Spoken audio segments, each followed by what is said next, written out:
एक ऐसे महापुरुष शांत हो गए जिनका नाम पूज्यपाद आचार्य भगवान हेमचंद्र सुरेश्वर जी महाराज। शायद मैं सच बताऊं,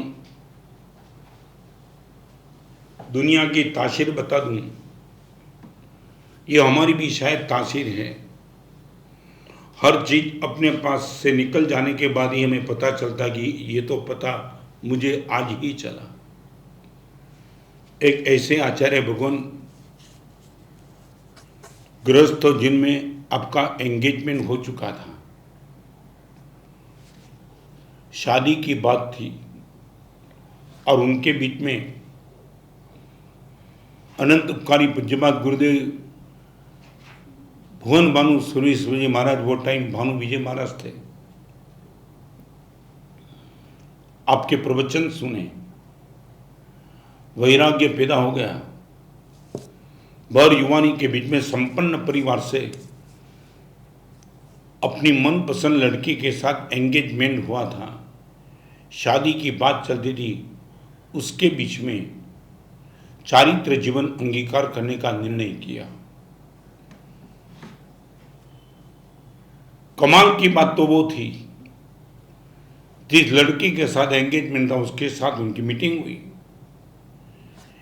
गुरुदेव के पास बैठ करके मैंने पूरे संसार का स्वरूप समझा है और मैं जानना चाहता हूँ चारित्र के मार्ग पर क्या परमात्मा का शासन। वो लड़की की शालीनता और लड़की ने इतना ही बोल दिया, यदि यही मार्ग आपका है मेरा भी तो वही मार्ग रहेगा। और चारित्र के मार्ग पे दोनों आए।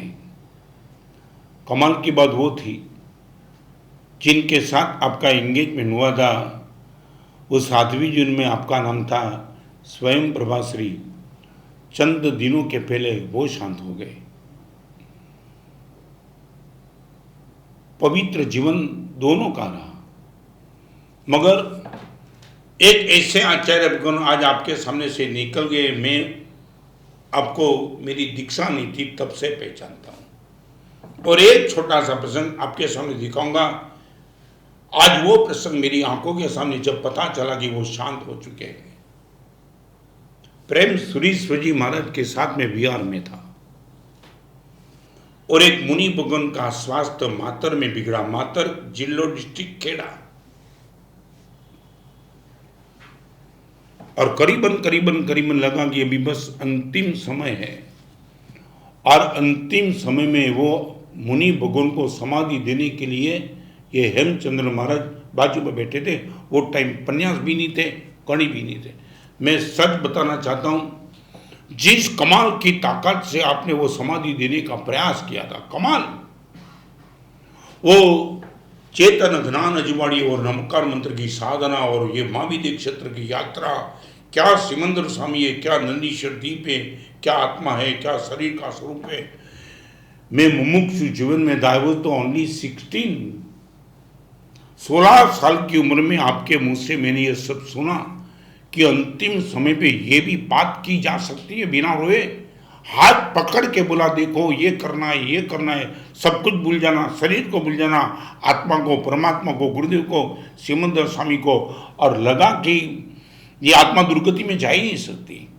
इतने स्ट्रांग बन के वो बैठे थे। मैं रिपीट करूं, 16 साल की उम्र में सुबह वो मुनि भगवान शांत तो नहीं हुए, अच्छा हो गया।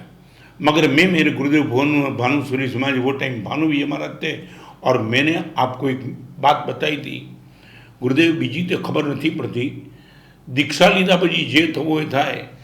पर आज हेमचंद्र रमना बोले जे निर्यामना सांभળી अंत समय में किसी मुनि भगवान को कैसी समाधि दी जा सकती है, वो सुनने के बाद गुरुदेव लगता है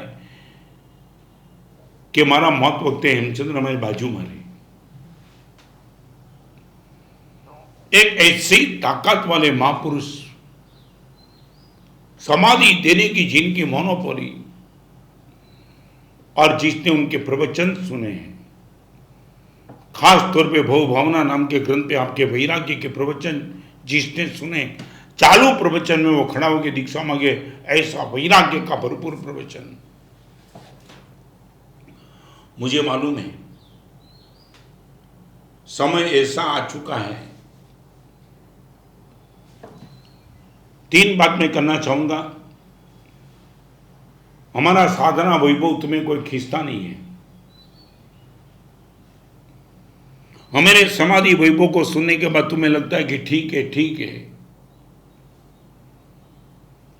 महातपस्वी आचार्य हंसरत्न सूरी ने अभी दूसरी बार 16 उपवास का पचका लिया, माने 32 उपवास 82 मासक क्षमण चाले છે 82 82 દિવસ રાત્રિ ભોજન ત્યાગની વાત કરીએ તો તમે ના પાડો છો। આ મહાપુરુષને 82મું માસક क्षमण ચાલે છે અને મેં એમને પૂછ્યું હતું, મને કે રત્ન जीवन की समाप्ति के पहले भगवान की यदि परम कृपा हो 108 मासक क्षमण करने का भाव है। 108 मासक क्षमण। न हमारा साधना वैभव आपको खींचता है, न हमारी समाधि वैभव आपको आकर्षित करती है। क्या समाधि, कैंसर था। लास्ट 2 साल से तुम मानते हो हमारा परिवार क्या होता है? लास्ट 2 साल से कैंसर डिटेक्ट हुआ तब से लेकर के विदाउट ब्रेक, તમે સાંભળી લો કાન ખોલીને, તમારા દીકરા દીકરી, તમારી પત્ની, તમારા મા બાપ જે કોઈ જીવતા હોય ને બેસાડીને આ વાત સંભળાવજો। इस आचार्य भगवान के शिष्य कल्याण बुद्धि सूर्य और सब मुनि भगवान ने लास्ट 2 साल से विदाउट ब्रेक रात को 1 मिनट जप के लिए बिना, रात को 10 बजे से लेकर के सुबह 5 बजे तक पूरी रात भर तक इस आचार्य भगवान को समाधि देने का जागते जगते प्रयास किया है। यह समाधि वैभव, साधना वैभव, समाधि वैभव और सद्गुण वैभव, 3 मोनोपोली हमारी।